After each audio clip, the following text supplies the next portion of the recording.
찬송가 384장 함께 찬송하도록 하겠습니다. 찬송가 384장입니다.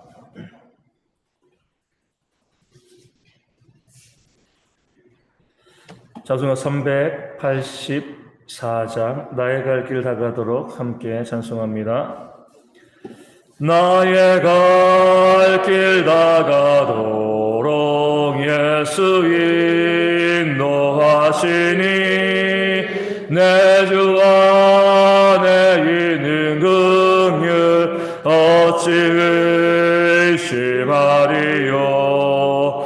믿음으로 사는 자는 하늘 위로 받겠네.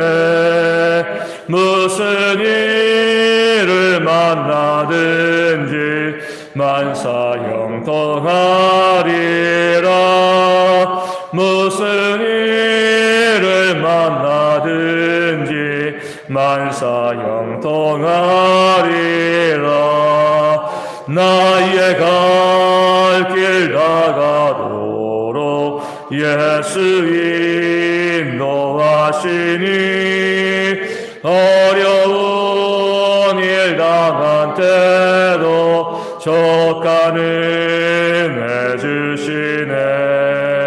나는 심히 고단하고 영혼 매우 가라나 나의 앞에 반석에서 샘물 나게 하시네.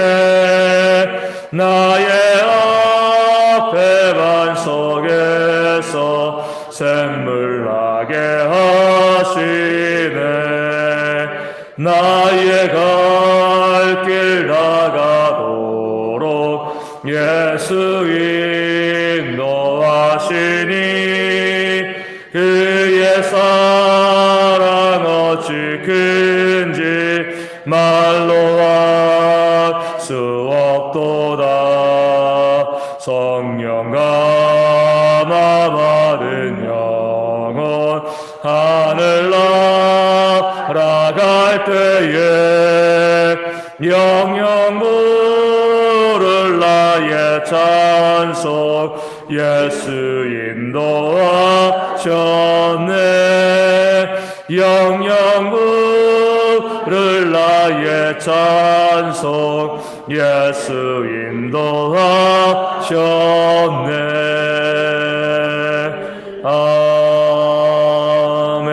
아멘. 사도신경으로 우리의 신앙을 함께 고백합니다. 나는 전능하신 아버지 하나님 천지의 창조주를 믿습니다. 나는 그의 유일하신 아들 우리 주 예수 그리스도를 믿습니다.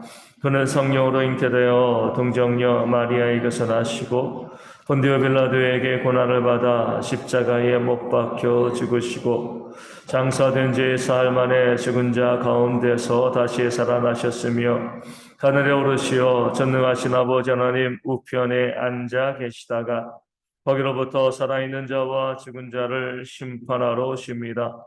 나는 성령을 믿으며 거룩한 공교회와 성도의 교제와 죄를 용서받는 것과 몸의 부활과 영생을 믿습니다. 아멘.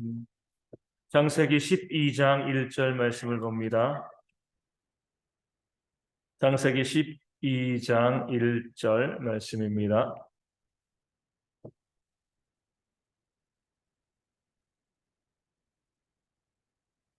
창세기 12장 1절 말씀. 제 말씀을 읽어드리겠습니다. 여호와께서 아브라함에게 이르시되 너는 너의 고향과 친척과 아버지의 집을 떠나 내가 내게 보여줄 땅으로 가라. 아멘. 우리가 잘 알고 있는 것처럼 아브라함은 믿음의 조상이라는 이름을 가지고 있습니다. 믿음의 조상이라는 건 뭐예요? 다른 말로 순종의 조상, 순종의 삶을 살았다 이렇게 이야기할 수가 있습니다. 모든 믿음은요 순종으로 보여집니다. 순종이 없는 것은 믿음이라고 우리가 부를 수가 없는 거죠. 자, 아브라함이 믿음의 조상이다라고 했을 때 야, 그 믿음이 참 좋아 이렇게만 이야기하는 것이 아니라 정말 잘 순종했다. 이렇게 아브라함의 삶을 우리가 바라볼 수가 있게 되어지는 겁니다. 하나님께서는 아브라함이 나이 75세에 아브라함의 고향 갈대아 우르에서 하나님께서 아브라함에게 나타나셨습니다. 그 75세가 되었을 때 아브라함은 결혼은 하였지만 자녀가 없었습니다. 지금부터 한 4,000년 전이거든요. 지금부터 한 100년, 100년이 뭐야, 50년 전까지만 해도 결혼해서 아내가 아이를 갖지 못하면은요, 후처드리는 건 당연하다고 생각하는 모습들이 이 땅 가운데에서도 있었습니다. 결혼했는데 자녀를 낳지 못하는 것은 악하다가로도 했잖아요. 4,000년 전입니다. 4,000년 전이라고 하면은요, 당연히 아브라함이 결혼했는데 자녀가 없으면은요, 후처를 드리는 것, 이것이 너무나 당연한 그 시대의 풍습이었습니다. 그럼에도 아브라함은요, 이 후처를 드리지 아니하고 아마 그 아내 사라를 정말 사랑했던 것 같아요. 그 아내와 더불어서 자녀가 없는 그런 삶을 잘 살아가고 있었습니다. 하지만 늘 마음에 허전함이 있었을 거예요. 나이가 75세가 되었는데도 자녀를 낳지 못한 그런 허전함이 있는데 그 가운데 하나님께서 아브라함을 찾아오신 겁니다. 또 아브라함은요, 그 갈대아 우르에서 무엇을 하고 있었죠? 그 아버지와 더불어서 우상을 만드는 그런 일을 하고 있었어요. 자녀도 없었고요. 또 우상을 만드는, 어떻게 보면 옳지 못한 그런 삶 가운데 살아가고 있는 그런 아브라함을 하나님께서는 찾아오셨습니다. 그리고 나서 하나님께서 무엇이라고 아브라함에게 명령하신 거죠? 오늘 말씀에 나와 있는 것처럼 너의 고향과 친척과 아버지의 집을 떠나 내가 내게 보여줄 땅으로 가라 명령하였습니다. 고향은요, 아브라함이 살고 있던 우리 갈대아 우르 메소포타미아 그 전 지역을 의미합니다. 그 친척은요, 그의 친구들이죠. 모든 인간관계를 의미합니다. 또 아버지의 집은요, 그의 형제들이죠. 그렇죠? 그의 가족들을 의미하는 거예요. 그 가족과 친구와 또 고향, 이 모든 것을 다 버리고 내가 너에게 지시할 땅으로, 어디인지 모르겠지만 내가 너로 하여금 가라고 하는 그 땅으로 너는 떠나라. 이렇게 이제 아브라함에게 명령을 하신 거죠. 아브라함에게는요, 이 명령이 정말 순종하기 어려운 명령이었습니다. 왜냐면은요, 모든 관계들을 다 떠나라는 거잖아요. 앞서 말씀드린 것처럼 75세가 되어서도 자녀가 없습니다. 만약에 자녀가 있었다라고 하면 하나님의 명령에 순종하기가 조금 더 쉬웠을 거예요. 내 가족이니까 내 가족 데리고 가면 되는 거잖아요. 아브라함에게 자녀가 없었다는 것은요, 그의 형제들, 그의 친구들, 이 사람들을 더 의지하고 살아갔다는 것이 되어지는 거죠. 자녀가 없으니까요, 더 형제 바라봤을 거고 친구들과의 관계도 집중했을 겁니다. 그런 상황 가운데 하나님께서 그 모든 관계를 다 정리하고 그 모든 관계에서 떠나버려라. 그러니까 모든 것을 다 버리는 것과 마찬가지죠. 그런 명령을 하나님께서, 그렇게 순종하기 어려운 명령을 하나님이 아브라함에게 주셨습니다. 또 하나님께서 떠나라고 하신 것은요, 그의 모든 직업을 포기하라는 거죠. 그 메소포타미아에서 우상을 만드는 그런 일을 했습니다. 거기에서만 할 수 있는 일이에요. 그렇죠? 요즘처럼 직장 따라가지고 다른 곳으로 이주하는 것도 아니고 여기서 하고 있는 일들 다른 나라에 살 수 있는 그런 시대가 아니잖아요. 4,000년 전이니까. 거기서 아브라함이 자기의 고향에서 하던 일은요, 거기에서만 할 수 있는 일입니다. 다른 지역으로 가게 되시면은요, 그 일을 계속해서 할 수가 없는 거고, 또 오히려 아브라함이 하던 일들이 그 지역에서는 배척받을 수도 있는 거예요. 그렇기 때문에 떠나라라고 말씀하셨을 때 너의 직업도 버려라, 이렇게 말씀하신 거죠. 가족과 모든 친구 관계들, 형제들 버리고요. 또 직업도 버리는 겁니다. 그런 명령이 얼마나 어렵겠습니까? 마지막으로 모든 삶의 유익과 편의를 버리라는 거죠. 당시 아브라함이 살고 있던 그 메소포타미아 지역은요, 세계에서 가장 문명이 발달한 지역이었잖아요. 떠나라고 하는 그 지역은요, 어딘지 모르지만 그 메소포타미아를 지나면 다 야만 국가입니다. 문명이 발달하지 않은 거예요. 요즘도 보면은요, 사람들이, 이 땅에 있는 사람들도 다 수도권, 또 그중에 서울로 다 몰려듭니다. 그렇기 때문에 무엇을 이야기해요?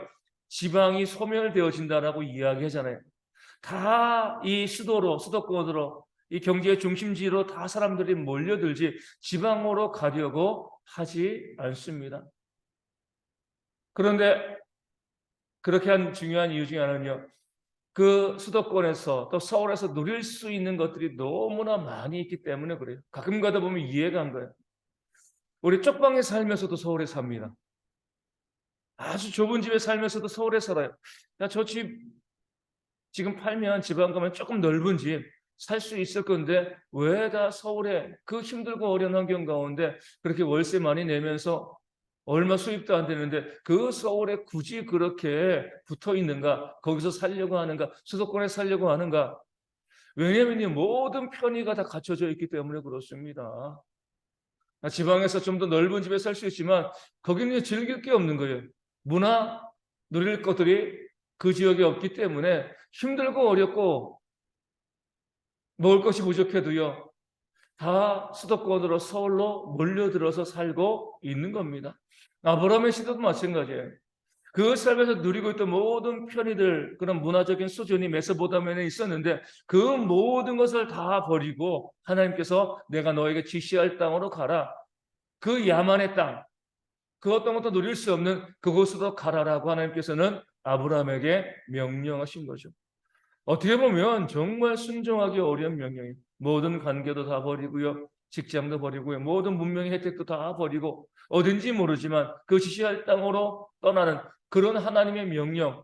아브라함에게 순종하기 어려운 명령이었지만 아브라함은요. 그 모든 것을 다 포기하고 하나님의 명령에 순종했습니다. 이런 모습을 또 우리가 누구에게 볼 수 있죠? 사도 바울에게 볼 수 있죠. 내게 유익하던 모든 것들을 내가 배설물로 여겼다. 그가 하나님을 따름에 있어서요. 세상에서 그에게 유익했던 모든 것을 일차적으로 버리고 떠났습니다. 가지고 떠난 것이 아니라 그 모든 것을 다 정리하고 난 다음에 배설물로 여기고 그리고 예수 그리스도를 얻었다. 하나님을 따랐다. 이렇게 말씀하고 있습니다. 이게 바로 순종의 어려운 거죠. 다 껴안고요. 내가 다 가지고서 하나님께 순종할 수가 없습니다. 하나님께서 나를 따르라, 나에게 순종하라 라고 말씀하실 때는요. 우리가 많은 것을 포기하고 버리는 그런 순종과 결단이 우리 가운데 있어야 됩니다. 내가 누리고 있던 모든 것들 다 누리고 그 관계들, 직업들, 또 문명들, 혜택들 다 누리면서 이것들 다 즐기면서 나 하나님을 순종하겠습니다. 뭐와 같아요? 양다리 걸치는 거죠.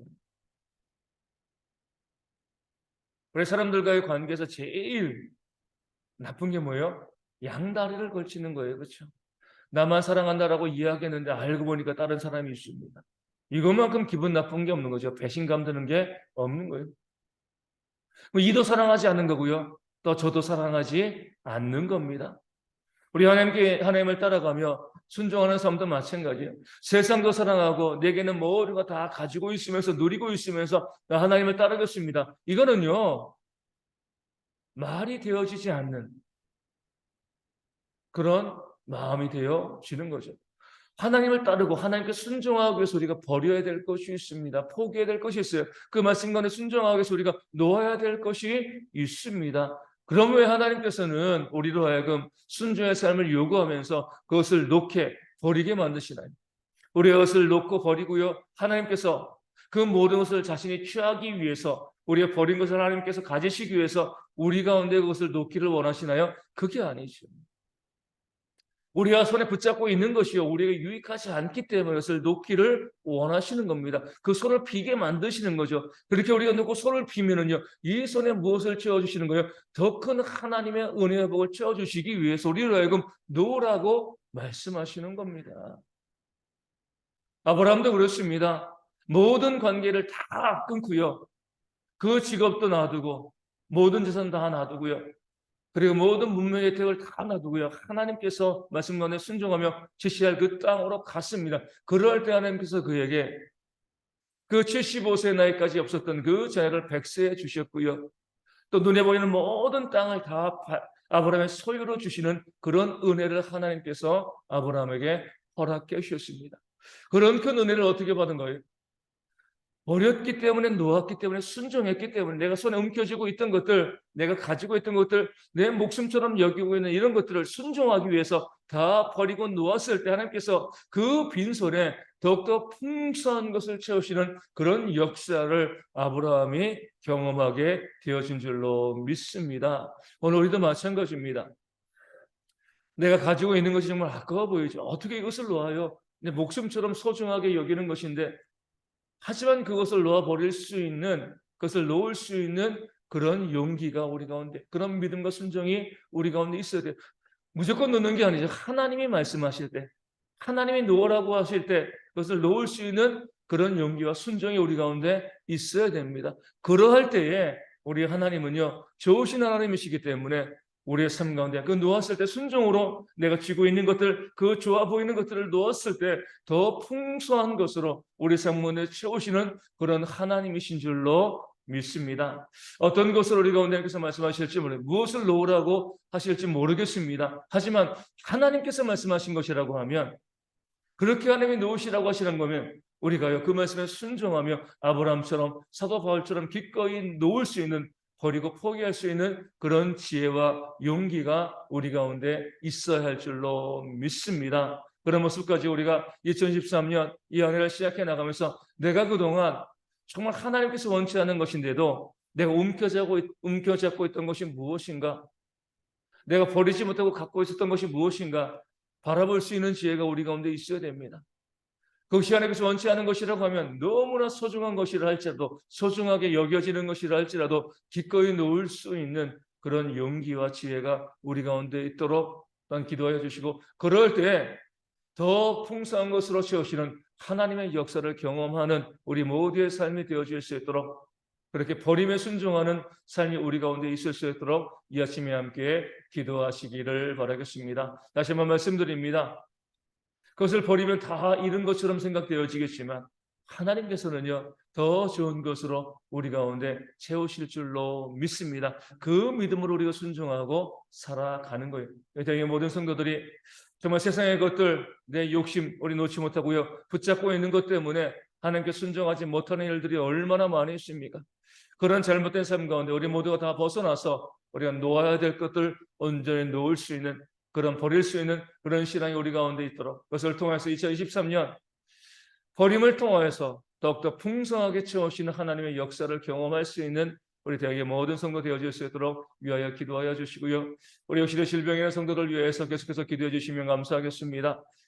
속히 그 질병 가운데 회복되어질 수 있도록 우리가 함께 기도하여 주시고요. 우리 선문장 집사님, 우리 소선옥 선사님, 또 주님의 교회 박미선 사모님 위하여서, 또 고인의 집사님 위하여서 우리 건강한 몸으로 교회를 섬기고 온전히 짐을 세워가는 일꾼들 될 수 있도록 위하여 기도하여 주시고, 주의 가운데 어르신들과 또 어린아이들과 또 국내에 있는 우리 형제들이 건강하게 이 주의를 잘 이기고 그 삶을 잘 살아갈 수 있도록 또한 위하여 기도하여 주시고, 또 새롭게 하루를 시작해 가면서 있어서 우리 경제적인 문제로 힘들어하는 많은 성도들이 있습니다. 하나님께서 은혜 가운데 그 모든 경제를 채워주시고, 우리가 2023년 우리 연말에는요, 우리가 하나님께서 주신 그 은혜를 가지고 더욱더 선한 일에 우리의 물질을 쓸 수 있도록 우리 삶에 많은 것들이 채워지는 그런 역사가 있도록 또한 기도해 주시면 감사하겠습니다. 함께 주기로 원하시겠습니다. 하늘에 계신 우리 아버지, 아버지의 이름을 거룩하게 하시며 아버지의 나라가 오게 하시며 아버지의 뜻이 하늘에서와 같이 땅에서도 이루어지게 하소서. 오늘 우리에게 일용할 양식을 주시고 우리가 우리에게 잘못한 사람을 용서하여 준 것 같이 우리 죄를 용서하여 주시고 우리를 심에 빠지지 않게 하시고 악에서 구하소서. 나로 권능과 영광이 영원히 아버지의 것입니다. 아멘. 기도하겠습니다.